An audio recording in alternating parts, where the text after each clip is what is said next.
We're very excited to be here this afternoon for a special live recording of Starts at the Top, the podcast that I run with my co-host Paul Thomas, which is about how leaders can really embrace the opportunity that digital offers to create a part of the future, especially at such a difficult time. We're joined by a very special guest today, Paul Gregorio, who will be introducing in a moment. But first of all, I'd like to introduce my podcast co-host, Paul Thomas. Hello, everybody. So this afternoon, we're going to be talking about some of the big digital trends of 2020. It has been a huge year of change and especially a lot of digital disruption. The pandemic has really seen a huge acceleration of digital trends, and we will be talking about what those mean and also what the implications are for what 2021 could like in tech. So we're going to be having a quite extensive discussion of all those issues, but there's also going to be plenty of time at the end for you to quiz our amazing guest, Paul Gregorio, and also to ask any questions that you'd like to of myself and Paul Thomas as well. We are thrilled to be introducing fantastic special guest, Paul Gregorio. I really can't think of anyone else would rather be coming to the end of the second season of Starts at the Top with. When I think of Paul, I think of someone who really embodies what it means to be a disruptor and who does that in an incredibly positive and exciting way right across the social sector. Paul is the founder of Rally, leading digital engagement and a mobilisation strategist as well. He's worked with charities and membership organisations all over the world, including but not limited to Cancer Research UK, American Civil Liberties Union, Refuge, Amnesty International, Oxfam, Greenpeace, Labour Party, UNICEF, the list goes on. He's worked with so many amazing organisations and has tons of fascinating lessons about digital to share with you all today from that. He's worked with them to deliver mobilisation, fundraising and campaigning activity that engages the public at scale and inspires them to take action. Previously, he was Director of Digital Engagement at a leading UK-based fundraising and communications agency, where he pioneered the use of mobile as an engagement and recruitment tool for charities and campaign groups in the UK, Australia and the States. And he can often be found making a noise on Twitter. That's what he told me to say, at Paul Gregorio. Paul, welcome to Starts at the Top. Thank you so much for having me on. It's that's a bio, isn't it? Yeah. Amazing. Shall I just introduce Rally a little bit? Yeah, so please do. What we are. So I've spent a lot of time working in agencies in the charity and campaign space over the last 100,000 years that I've been on the planet. And a few years ago, I just got to the point where I really wanted to create something that operated at the intersection of comms, advocacy, and fundraising, because I think there's that's a place where the kind of the intersection of all of those bits coming together is often where the most interesting problems are, and also I think the biggest opportunity to make change quickly. So I set up Rally to try and kind of sit in that space and help organizations, mainly digitally, bring all of those things together and think in a kind of public mobilization way, as opposed to purely a comms, purely a fundraising, or purely an advocacy way. So it's a difficult spot to be in, but I love it, and that's where I spend most of my time working. Excellent, great. And we're really excited to hear a bit more about some of the exciting digital projects that you've been working on this year. So as we were saying before the session started today, my goodness me, it's been quite the year, hasn't it? And you've obviously been really busy during that time. So what big digital changes have you seen in charities this year? And what do you think they tell us about what the future of civil society could look like? When I was thinking about this question, I was thinking about whether it was big digital changes in the sector or just big digital changes in society. And I think it's the societal change which has really had the biggest impact on us as a sector. Because I would argue, and I'm sure we could come back to it, that as a sector, we're not potentially the most ready for what digital transformation looks like, or we're not necessarily keeping up with how the public are changing the ways that they use technologies and their expectations of how the brands they love and the organizations they want to support are using digital itself. But if I think about public behavior, I think about lockdown, I think about pandemic, it all becomes quite clear and simple in one way, which is we've done more online shopping, we've done more online socializing, we've done more education of ourselves and our kids online, and obviously more online working. So this kind of digital transformation culture or digital transformation industry, which exists in every sector, has kind of been superseded by the practical application of a lot of technologies and this just absolute need to somehow survive through this kind of traumatic time that we've all been through. So I get you so excited if it's allowable to be excited by what's happened to us all, by the kind of just this rapid shift in how we as a species are interacting with each other and brands, and how we've all become much better at using these tools. I mean, the much maligned family quiz on Zoom is just, I think, the classic example of how we've got like different generations in families all across the country able to communicate with video conferencing. And I don't think we're going back from this. I think this is like the future. So for charities, I think we've got to remain relevant in 2021 and beyond. We've got to have really clear plans and strategies about how we keep our skills, our systems, our investment plans in line with actual public behavior and public adoption of these technologies. So that's so interesting, because I'm hearing two kind of schools of thought at the moment. I mean, I completely agree with you. I think this is a permanent shift in digital. I don't see how we're going to go back from this.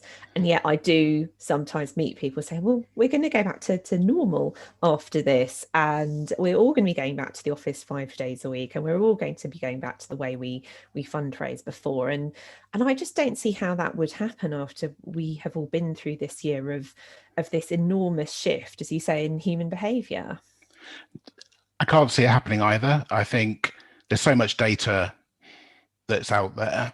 But I think anyone who's heard me speak recently will know that the one signal that I've seen, which just blows my mind, is the percentage of total retail sales, which is online.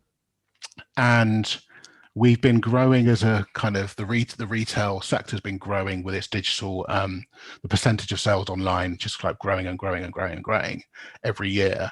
But if you track the curve and you look at what happened at the beginning of lockdown, there was this huge growth to like 30-something% of all retail happening online.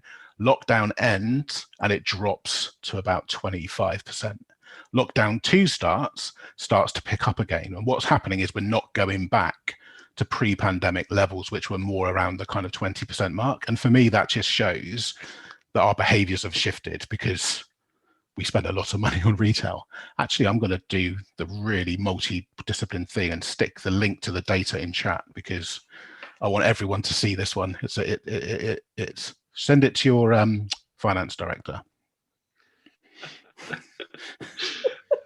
Look at this, chew on this for 5 minutes.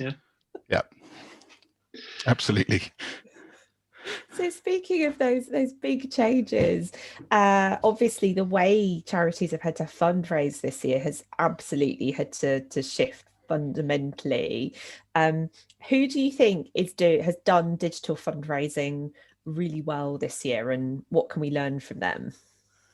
I think I'm going to embarrass Anna, who I can see on chat. I mean, I'm very biased. I work with Refuge. Anna works with Refuge. And I just think they've done incredible things over the time since the pandemic hit. So like I say, they're a client, I'm bound to say that, but I think, that's on record. There was a recent fundraising magazine article about their digital fundraising, I think in November, which just laid out with such clarity this incredible journey that they'd been on.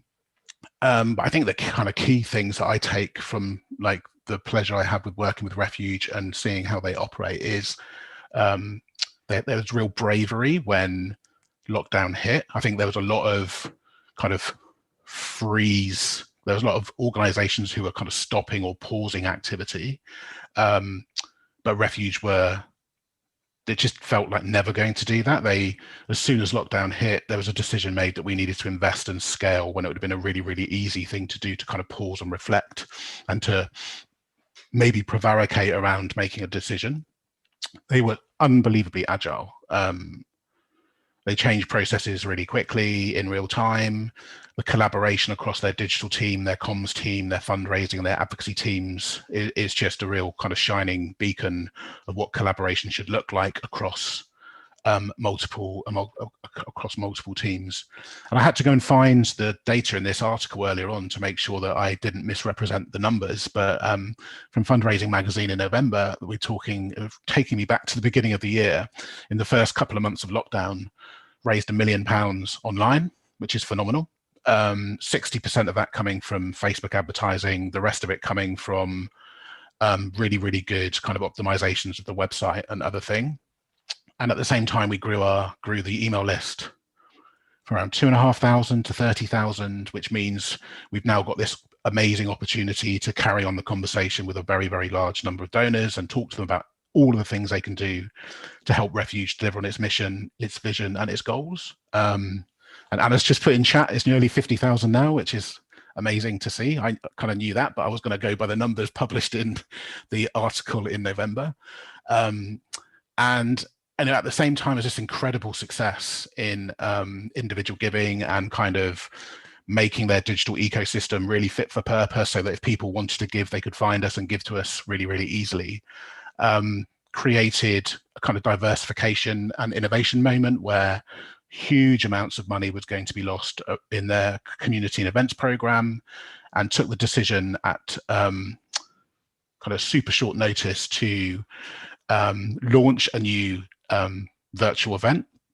And I remember it felt crazy at the time, but from kind of saying we're going to launch it to launching it took 6 days. And Gabby, the kind of head of community, did all of the work from her home and sending out t-shirts to all of these amazing women who were participating in an event which was called 100 squats a day for 30 days, targeted to raise 40 grand, raised £110,000 in 30 days. Just an extraordinary fundraising moment, has been repeated several times since and delivering even better results. And I think what's critical for that little case study that I'm sharing is didn't move from a standing start. They'd already recognized that the organization needed to shift and kind of increase its digital skills and the frameworks and the systems and the processes which were in play to be able to respond. So I take nothing away from their bravery and the kind of agile nature of moving really quickly, but we'd kind of really put in place platforms and systems and skills so that when our moment came, we were absolutely ready to go. I just think they're an incredible organization doing incredible work. I urge you all to go and make a donation to them when you're done today.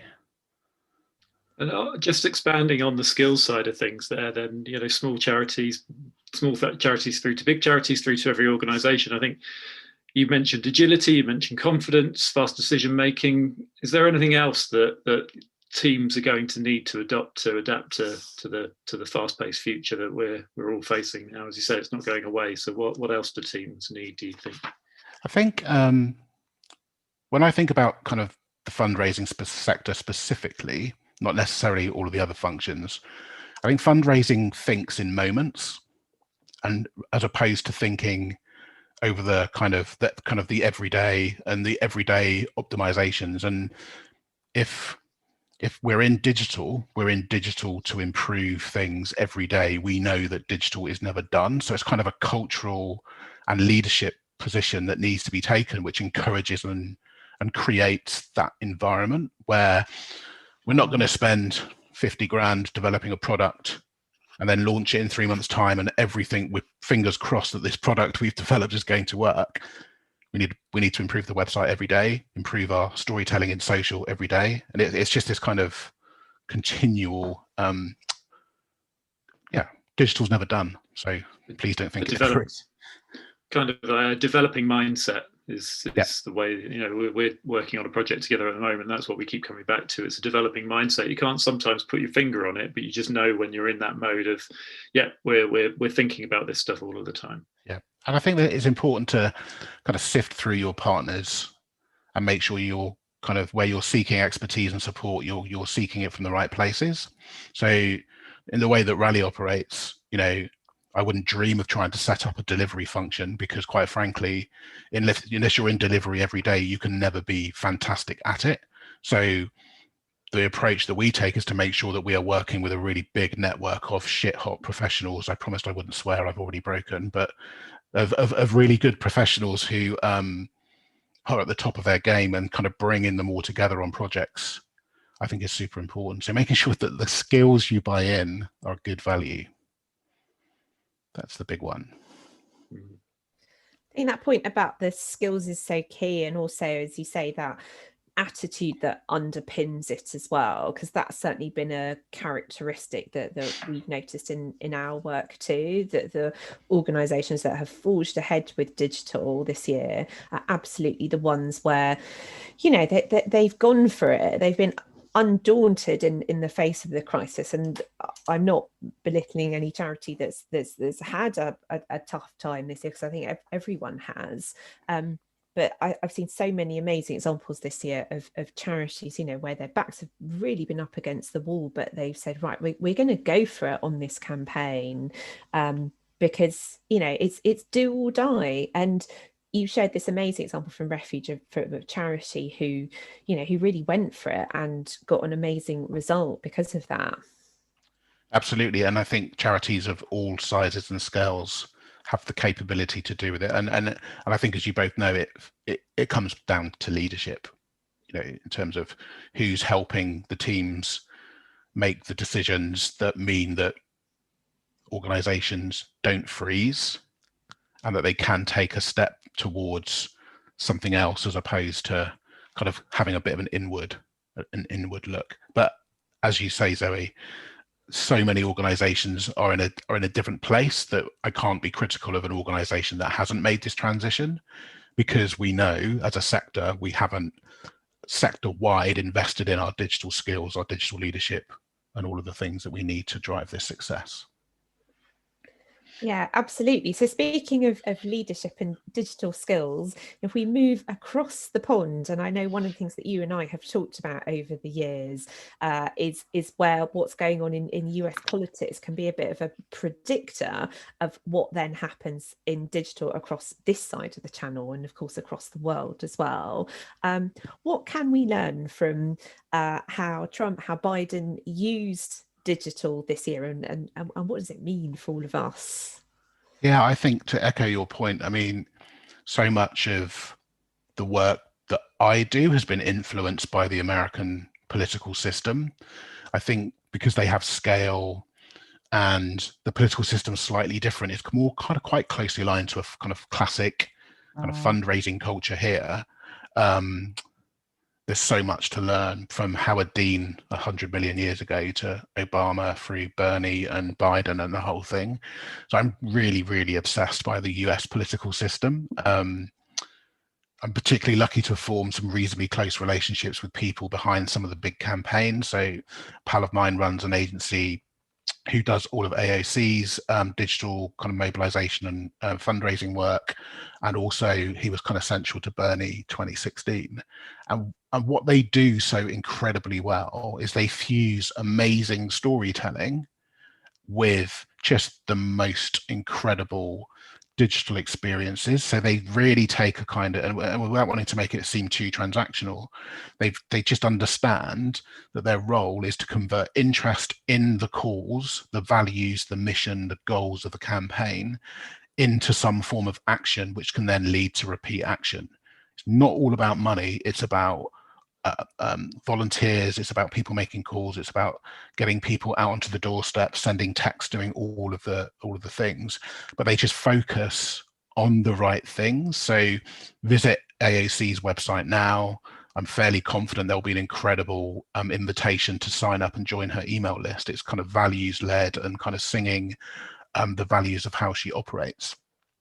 And then when they've kind of inspired you to kind of share a piece of personal data with them, the process they go through to kind of keep engaging and re-engaging you in the campaign and keeping you updated and keeping you feeling like you are a part of it, again, it's just kind of second to none. So, and they just remove all of the friction from any of those actions. So giving money or signing up to host events or make calls or send texts, they take a real e-commerce approach to making everything work brilliantly. And I just love this fusing of creativity, storytelling, and just really amazing nerdery when it comes to the optimization of all of the things that need to be optimized. Just blows my mind. I think something from 2020, which I was really surprised to see, was the real kind of explosion of SMS and mobile in their political communications. So every time I saw Trump, he was stood in front of a podium which says text Trump to a number to kind of get on his list, or it was the same with Bernie Sanders, same with Biden. And I think they realized that email and social takes you so far into the population, but to reach all sections of the population, you need to be where people are. And huge communities were not as ever present in social or email, but they were on their mobiles, and text was a great place to reach them. So that was just phenomenal to see that happen. You know, they don't do SMS like we do. What we want people to do is give £3 and then we'll call them and ask them for a regular gift. What they want to do over there is just have your contact details and then be able to communicate with you. Brilliant stuff. There's a lot in that for any organisation to learn about the role of outreach and bringing on fans and fandom. I think we've covered before, and one of the interesting topics I think that then relates back to is as we had on a previous issue of the podcast, as you said, there's a digital deficit within the UK. And people don't necessarily have access to all the same tools. So we're looking at gaps in our communication. My big question is from that point of view. So what goes wrong with UK politics then? So we seemingly do nothing about this. We put slogans on the side of buses and let the population do all of the social media and stuff for us. So what's the gap there? I think it's there. I think it's not as visible. I don't think it's as visible in the UK because there's a kind of difference in terms of some of the laws in the US. So in the US, for example, every candidate has to publish its fundraising numbers at the end of every month or quarter. And that puts a real focus for journalists to kind of really dig into how they're achieving scale and how they're engaging the public in terms of numbers.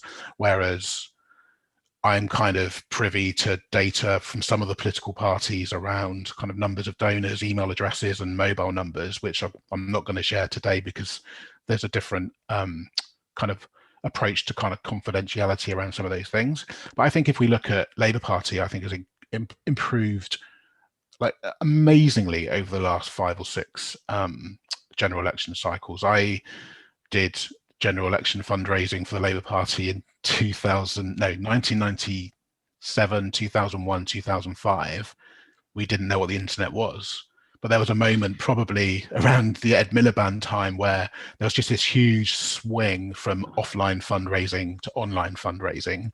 And Labour Party being the organisation I'm closest to, I know that key players from some of the big campaigns in the US would have helped kind of drive that thinking, make that thinking, and then love them or loathe them. Momentum from have really adopted some of these kind of mobilization techniques from the kind of Bernie campaign and generate huge amounts of money, huge amounts of loyalty and engagement from their base. So yeah, I think we do it. I just don't think we shout about it quite as much as the American teams do. It's interesting what you're saying about fundraising as well, because I was talking about this a bit. I mean, I don't know as obviously anywhere near as much as you do about this issue of the fundraising in the US around the political side of things. But one thing I was talking to the CEO about, because we were talking about fundraising from high net worth individuals, was there seemed to be some really interesting stuff going on in that with the Biden campaign. There was some things I was reading about how if you're a particular level of donor, yes, you could get on a Zoom call with Obama, but you needed to have pledged however many hundreds of thousands of dollars in order to get on that call. Is there any light you can shed on some of those trends? Because this is where I think it could get really interesting, where we can use digital more to engage some of those really major donors. Absolutely.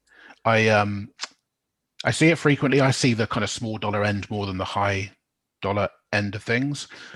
But what I'm seeing, and I saw this specifically in the kind of Biden campaign, was Zoom has taken over our whole consciousness this year, and I think in the past you would have been connected for a high value donation. You would have been connected to members of the kind of the party or the leadership. So there's that kind of slightly dodgy, I think, lobbying thing going on in the background where money can buy influence. What I thought, to kind of flip your question, was really fascinating, both the UK election in 2019 and the election we've just seen in the US, is because of the technology being so easy to use, that Zoom calling or getting on a Zoom call with Michelle Obama was pretty much open to everyone. Like, she would invite you on to like these huge calls, and the kind of town hall moments where you can hear from both the Obamas, you can hear from Kamala Harris, you can hear from Biden, and you get the opportunity to pose questions. And when I see these things happening, it just takes me back again, showing my age.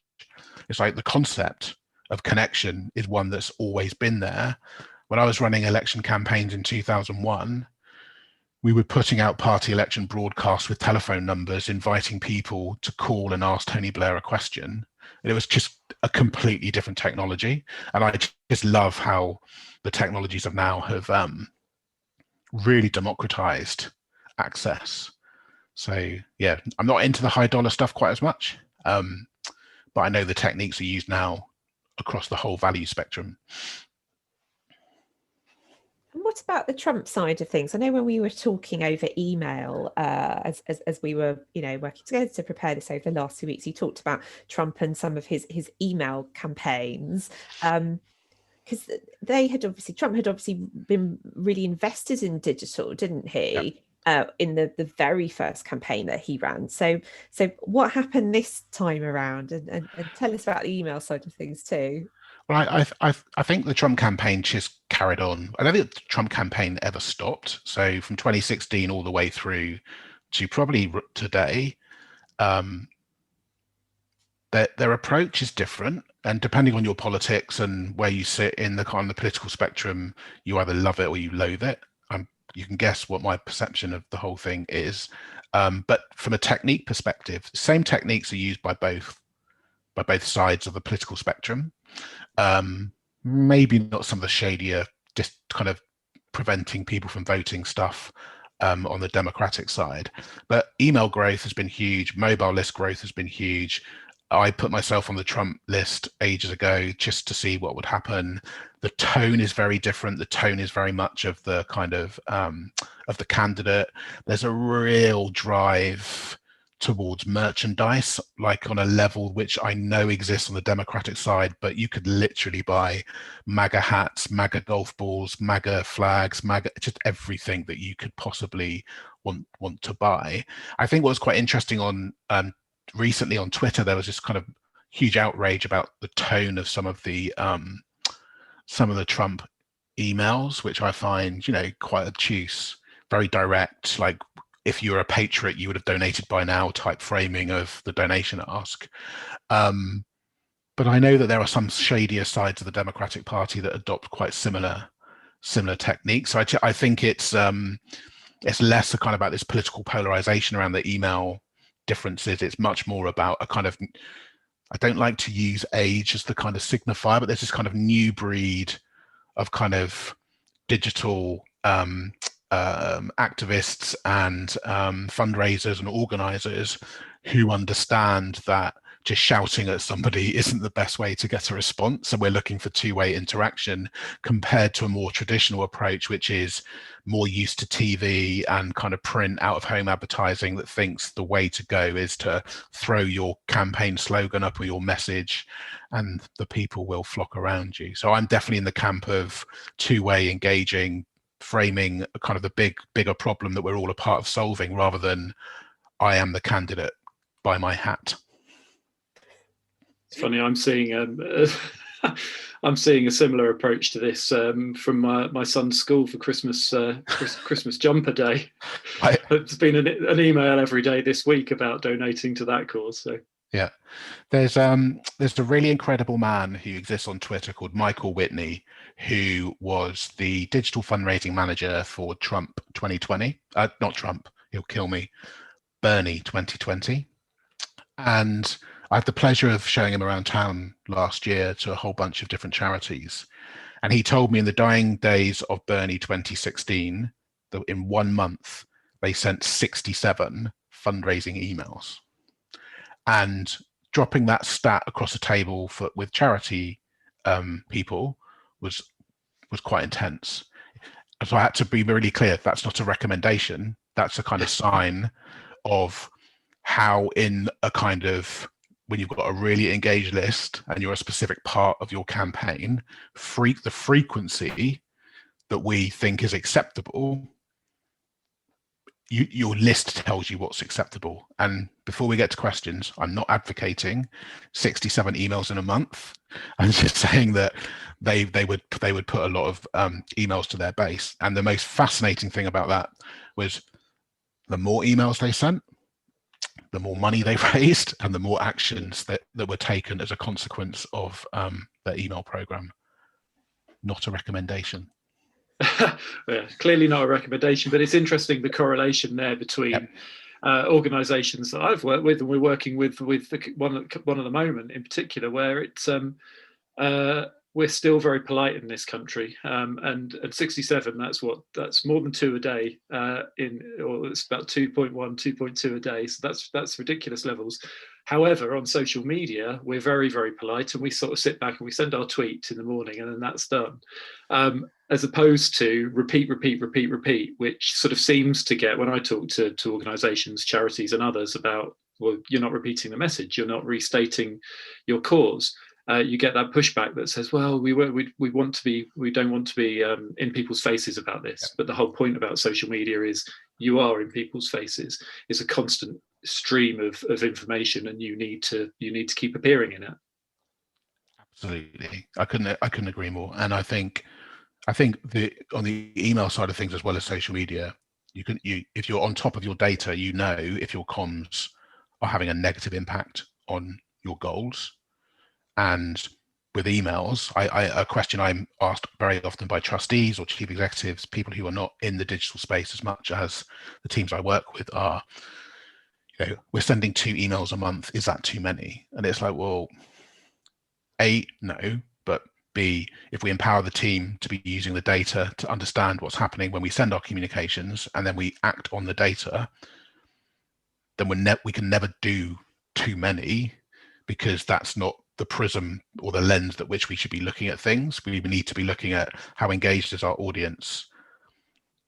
Are they working with us and taking actions with us to achieve our goals? And the unsubscribe rate tells us when they're not, just as the unfollow account does, or the number of kind of spam reports we get in Facebook. We just need, one thing I pray for is more analytics being used to make decisions, as opposed to the board of trustees, his uncle's dad's mum thought that we'd sent one too many emails last year. So along with that relentless focus on the data, which I absolutely very much agree with, that's a big theme of what we advocate as well. Is there anything else that you would recommend for perhaps small to mid-sized charities, digital learnings from the US election campaigns? I am slightly predictable. I think that a real focus on user experience. I think you get the biggest gains of a whatever size organization you are, about just making it easier to to take the action, or whatever the action is that you're looking for people to take. So to really lean into and learn from the email sign up pages, the donation pages, the action pages, and just learn and kind of study them, and maybe even just copy a few. Just if you're not getting good results right now, is kind of borrow some learning. And the other thing I was thinking about this when I was thinking about questions was that it's not necessarily a tactical thing. It's more that when I think about some of these really high performing these campaigns, digital has a seat at the very top table. And there are so few organizations within our kind of social justice space where digital has a seat at the very, very top table. I think I'm sure I read an article which suggested that most of the big campaigns in the presidential cycle didn't have the kind of classic director of comms, but digital was the senior role and comms kind of sat within that framework. And I think the biggest thing to learn from high performing campaigns is elevate the presence of digital in your decision making structures. Absolutely, and without getting all political, I mean, that was a big feature of the 2019 general election campaign here, wasn't it? On the Tory side of things, there was a lot of investment in digital in the pod of power at number 10, as I believe it was known. Speaking of leadership, I think we share a mutual crush on AOC and her fantastic use of digital. And really interesting to know that you know the organisation that helps her with that as well. So I think you're brilliantly placed to tell us a bit more about what all social sector leaders can learn from her and how she and her team use digital. Yeah, I think so the people I know who run the kind of email and fundraising programs, they kind of grew out of the Bernie team and then set up an agency, and AOC was one of their first clients. But I think the person who's kind of driving her incredible social media presence is her. It just feels so clearly that like she's incredible at it. She's specifically like really brilliant at Instagram and Twitter, and I really admire it because I think it's a kind of place that we should all be aspiring to. And I think what she does brilliantly, she keeps things really real. She keeps things really, really authentic. She just seems to be able to kind of like effortlessly convey the bit of her personality she's happy to share in these channels via those channels, and kind of every day, every communication, she's continually reinforcing what she stands for. And also I think she includes her support, that she interacts with people using those channels. And I think the other thing that's really interesting about her is that she manages to convey this real sense of intimacy, that you feel very close to her life, which I think is again a phenomenal thing to be able to do, because I'm sure she's not giving us access all areas to her life.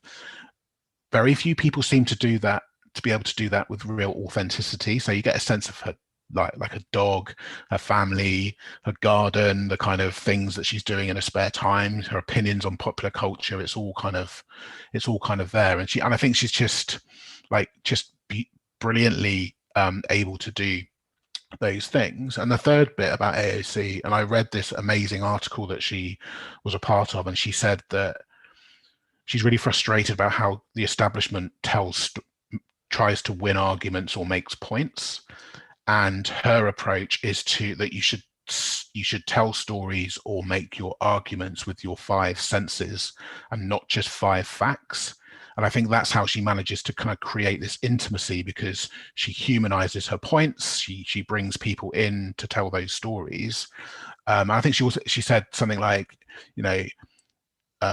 we're communicating at our best when our heart and our head align. And there's just this storytelling thing that she's just superb at. And when we think about people in our sector, I think there are people in our sector who, I'm not saying they're the UK AOC, but they kind of have those attributes in terms of brilliant storytelling, bit of an intimate look into their lives, but also very real and true and authentic to to their mission or their passion. I just think like a bit of a masterclass, really. Maybe it's maybe she's the future president. Who knows? Oh yes, please. I think that would be wonderful.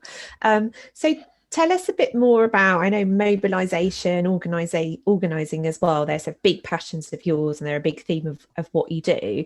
For those who perhaps are newer to those areas, firstly, can you explain a bit more about what they are, and then also how charities should be deploying those techniques? Yeah, it's one of those things where there are 1,001 different definitions, I'm sure. And I think at the core of my kind of obsession, which is why Rally exists and what Rally's seeking to do in the sector, I kind of have this kind of core belief, specifically when I'm thinking about charities, but also campaign groups and political parties, which is an obvious point. We're all, these organizations are born out of a desire to see some form of change, right? Whether it's a change to law or health or kind of the environment or whatever's going on.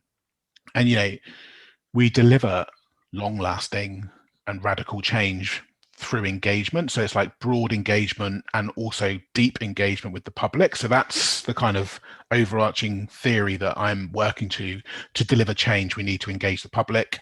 We need a broad engagement. We need a deep engagement with the public. So we can deliver broad engagement via this concept of mobilization.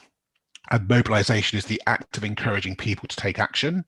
And its mobilization is, maybe it's advertising, but it gives us breadth. It's how we activate, how we grow an audience, and how we harness the power of the mass to kind of bring around the change that we want.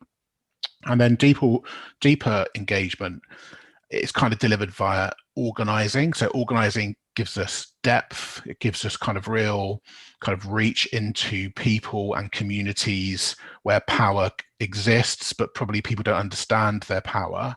And it's how we build more long-term structures to bring about longer lasting change. So we have these kind of surge moments of mobilizing people behind a cause. And then the ultimate objective is to get more of those people to take more in real life actions to bring around that change. So Greenpeace UK are a phenomenal organisation for mobilising the public behind the cause which they represent. I'm struggling to think of a UK charity that's great at the organising side of things, but thinking back to the US elections to try and bring organising to life, the Democrats really pursued this strategy of relational organising in the election, which was at its essence was, how do we empower our supporter base with the skills, the confidence, and the tools to have in real life conversations with their family and wider communities about the Biden campaign.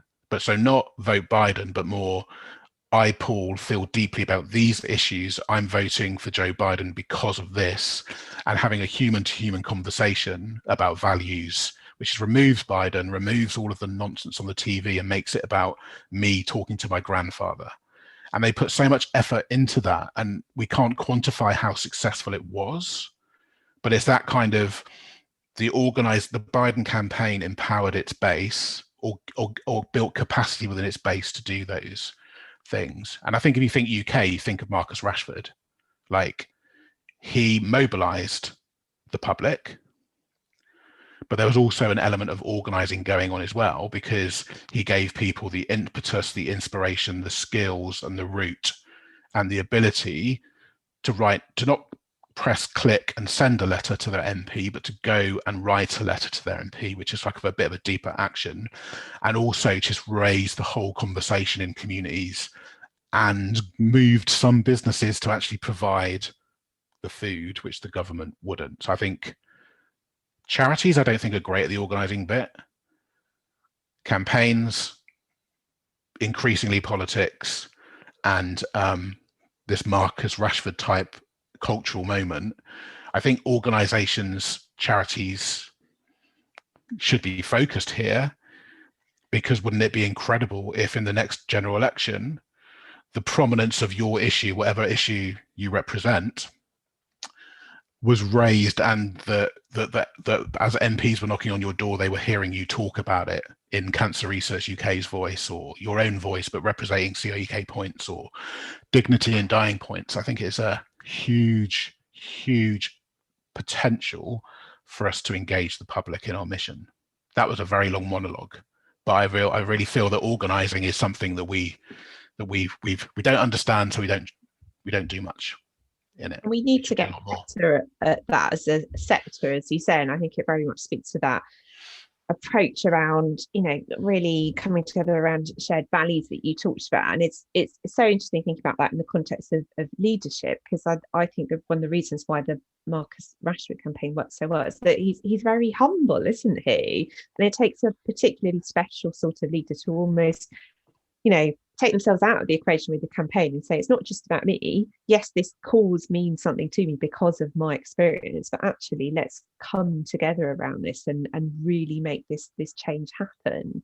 Absolutely. And I think look at Marcus and think about movements of the past, and then there's so many parallels with like really successful movements of the past. It's I do a little bit of work around what we should learn from movements, and there's this whole concept of successful movements have a vision to believe in, like a simple, well-articulated vision, which is at the heart of what the movement seeks to achieve, a believable plan to deliver that. So if I'm going to invest some social capital in this movement, there is a chance for success, values we can all subscribe to, and useful and valuable things to do to bring about the change, and charismatic leadership.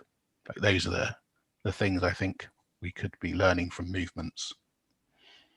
Yeah, absolutely. So speaking of learnings, and just because of time, now I know we've had some great questions come in, so I'm keen to put those to you before we wrap up at 4. Let's talk about digital predictions for 2021. What are the things that you see in your crystal ball, Paul? See that blind as well? I think they're kind of predictions and wishes, because I think we're starting to see a shift. I really think we will start to think about digital more as central to our everyday operation in terms of our public-facing, public engagement work, as opposed to an add-on at moments of surge. I just think that's the switch I can see happening. Really excited about that. I'm convinced that 2021 will see more organizations invest in their email programs and start to achieve greater success in their email programs. Hopefully the decline of the god-awful email newsletter with 50 things you could do today to help this charity, but really kind of highly tuned appeals. And I genuinely think there's a sea of change where boards, leadership will start to see digital as central to the organization's relevance, as opposed to an add-on to some fundraising activity. So maybe that one's a wish, but yeah, let's end on that one. And how about, I think that's great, and absolutely second the thought around boards and leaders getting behind digital, and hopefully that's already starting to shift a bit, but clearly still some way to go. Have you got any digital predictions, Paul Thomas? Yeah, well, I think Zoom was such a big success in 2020 that I'm looking forward to the sequel, Zoom 2, in 2021, which is clearly going to happen. I mean, we're on the iPhone 12, for goodness sake.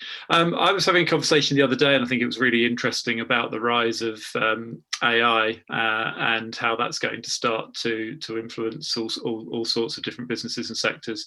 And I think there were 2 things in that were really interesting for me. One around just the plethora of AI, which is in our houses and in our lives today, and how one of the things holding that back is this question of confidentiality and how much of our data is being shared and things like that. So I think AI tackling the confidentiality issue, I think, is going to be one thing that we might see.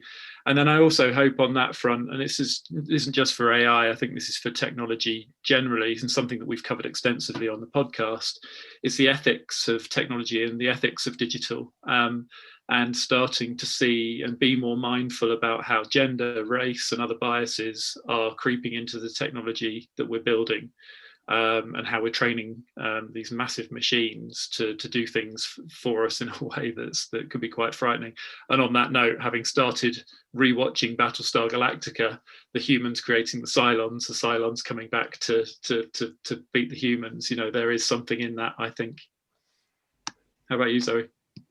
Well, I think that the big tech side of things, I wonder whether we're going to see a second big tech backlash, because at the start of 2018, it felt that people were really beginning to, to realise the impact that these huge companies are having on all of our lives. And just before we came on today, I spotted a story in the US where I think the Federal Trade Commission are actually suing Facebook over the Instagram and also WhatsApp acquisitions back in the day. And with something that we talked about on a former episode a couple of weeks ago about Biden starting the online harassment task force when he comes in January as well. I wonder whether there's going to be a bit of a step change in big tech in 2021. So that'll be interesting to see, and ties in with the point about ethics that you mentioned earlier. Right, so I think we should take some questions now. We've had some really interesting points coming in, some stuff on the chat. Cosimo from Hestia has just started as a digital coordinator, as the coordinator on a digital project there. And Paul, do you have any advice for someone who's new in post and maybe, on a bit of a learning curve with digital? Yeah, I at the risk of being slightly boring, I think digital is all about understanding the basic components of your digital systems and how they all sit together. So I think it's really important to invest some time, if you're in a smaller organization and you're the sole digital person, to start to understand what's happening on the website in terms of getting into the Google Analytics account and really seeing what people are looking at and where they're coming from, and also look at your social and make sure that any social you're doing is actually delivering, that your social has an objective and it's defined, and that you're measuring the energy you put into managing your social against those objectives. And I would suggest that what we should always be looking to do is kind of drive quality traffic to all of our different digital systems, and then be thinking about how we convert that energy into a kind of actionable next step. So I would really double down on the data as number one. Thank you. Yeah, great point and a great answer. Thank you. So really just focusing on the data, and we've got a really interesting question here that's coming from an anonymous attendee, and they say, I'm interested to hear more about the merger of fundraising, politics and media. In the US, both parties started to play a role in transforming local media and thereby making it also more partisan, sometimes filling gaps where media is no longer present, with potentially very negative consequences for the perception of news in general. Could this impact non-profit messaging and fundraising in any way? I absolutely think it could. I think what we've seen in the kind of, we touched on it around ethics and all of those things attached to the platforms that we use every day. The platforms, they're driven by our attention and our energy through the pulses we send across the web about the things that we like and the things that we watch and all of those different elements. And social media, Google, it seems, and the algorithm seems to be kind of accelerating the polarization of society. So we're now in a place where if you're surrounded by people who are talking a specific thing, that becomes a truth, because fact checking on the internet is very, very difficult. And I think there's a real challenge in that for charities, campaign groups, and obviously political parties about breaking through and driving the truth around the issues in which they're creating change for. And I see it now more than I've ever seen it in my career. Specifically, Twitter can be a bit of a hell site at times, and these Twitter storms blow up, and both sides of the argument are investing energy in proving the other wrong, as opposed to using the channels to paint the positive view of what a future could be. So I'm very worried about fake news and how it impacts some of the organisations that I work with and the causes which I care passionately about. I don't have the answer.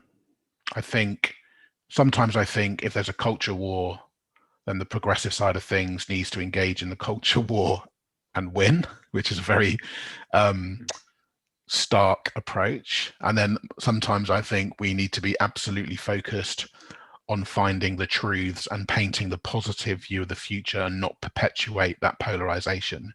And I think the second is the right way to go.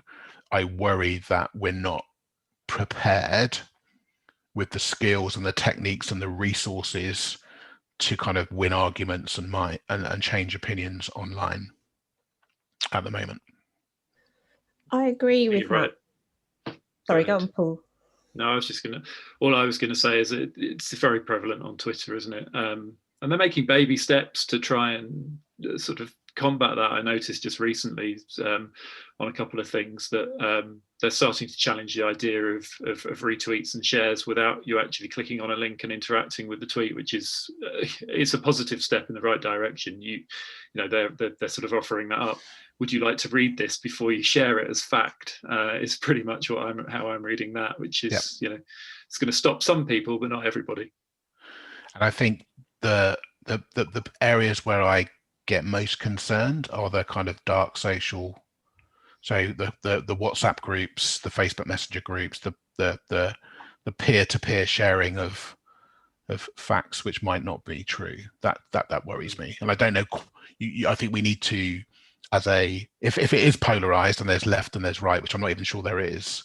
I think the right is very good at promoting all the way up and down the marketing funnel these messages. I think the left or more progressive side of society is not, and there's a imbalance there, which I think makes it hard.